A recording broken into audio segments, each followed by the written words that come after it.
Instant coffee has come a long way since it first made its debut in 1890. From fueling early morning commutes to keeping students awake during late-night study sessions, it's become a trusted companion for millions. At the forefront of this global caffeine culture stands Nestlé's Nescafé, a brand brewing an astonishing 1 billion cups every single day. But behind every sip is a story that begins far from the mug in your hand, on sprawling farms where over 100,000 dedicated farmers work tirelessly in coffee-growing giants like Brazil and Vietnam. These farms supply more than 13 million bags of beans to Nestlé's 24 state-of-the-art factories spread across the globe. The journey starts in lush coffee-growing regions, where the plants first produce delicate, fragrant white flowers, a fleeting beauty, lasting only a few days. Over the next 6 to 9 months, these blossoms transform into vibrant red coffee cherries. Timing here is everything. Farmers watch the plants with practiced eyes, knowing the ideal moment comes when about 95% of the cherries have ripened, with only a few green ones left. This is the signal. It's harvest time. While some small farms stick to traditional hand-picking, larger operations require speed and efficiency. Here, specialized harvesting machines dominate the fields. These giants, equipped with 1,500 vibrating rods rotating up to 1,000 times per minute, glide over the plants, shaking ripe cherries into catch plates below. The process is swift, just 2 to 3 seconds per tree, allowing a single machine to collect up to 60 bags of cherries in about 5 hours. Once harvested, conveyor belts move the cherries into hoppers, where tractors transport them to the wet mill within 8 to 12 hours. At the wet mill, the transformation begins. First stop, a massive hopper feeding the cherries into a gravity separator filled with water. Here the ripe flavor-packed cherries sink, while underripe ones float and are removed. The chosen cherries roll over rough-surfaced rotating drums, which gently press them against fixed plates, removing the pulp while preserving the beans inside. Even the discarded skins aren't wasted. They're often turned into nutrient-rich compost for the farm. Next, the beans face the mucilage removal stage. Still coated in a sticky layer, they're placed into ceramic-lined fermentation tanks filled with clean mountain water. Over the next 12 to 24 hours, the mucilage breaks down naturally. Farmers monitor this step with precision, too short or too long, and the flavor could be ruined.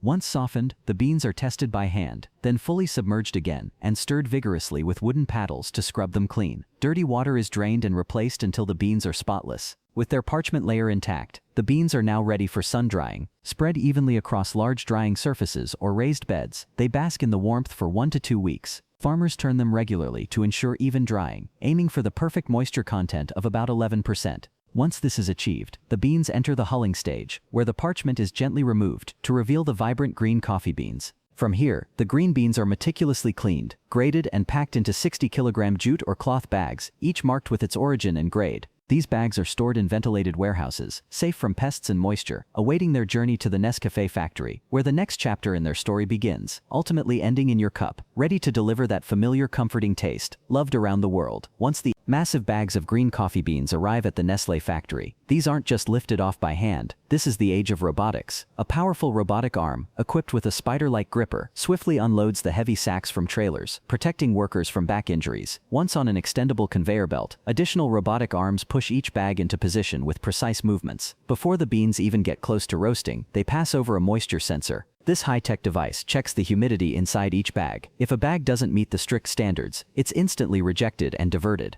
The acceptable ones keep moving, but not without one more check. A robotic probe randomly samples beans for further testing. The approved bags are neatly stacked onto pallets by more robotic arms, weighed for consistency, and prepared for the next stage.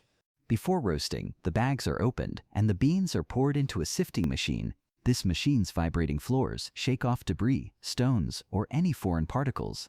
It also separates out smaller or broken beans. Only the highest quality is allowed to move forward. But before these beans face the roaster, they meet the most critical inspectors, human tasters. These experts sample up to 100 cups of coffee daily, detecting the tiniest variations in flavor. In coffee production, even a single flawed bean can spoil the taste, so their role is vital. Once approved, the beans enter an industrial double-walled rotating drum, roasting at temperatures between 375 and 545. Paddles keep them in constant motion, ensuring even roasting without burning. Depending on the desired flavor profile, roasting lasts between 8 and 20 minutes. Lighter roasts retain more caffeine, while darker roasts offer bold flavors but slightly less caffeine. When the roasting ends, the beans are rapidly cooled with fans in a swirling cooling tray for 5 to 10 minutes to lock in the aroma. Next comes grinding. The roasted beans are fed into massive coffee mills, transforming them into a coarse powder. This powder is brewed under steam and pressure into a concentrated liquid coffee extract, ready for one of two drying methods: spray drying or freeze drying. For Nescafé Original, spray drying turns the extract into a fine mist inside a huge spray dryer. Here, scorching hot air at 1000 Fef blasts through at 400 mile far, instantly evaporating moisture and leaving behind tiny granules of instant coffee. For Nescafé Gold, the process is more intricate. The extract is thickened into a toffee-like concentrate before being sent through a 30-meter freezing hall at -58 Fef. This transforms it into a coffee ice sheet, which rotating blades break into granules.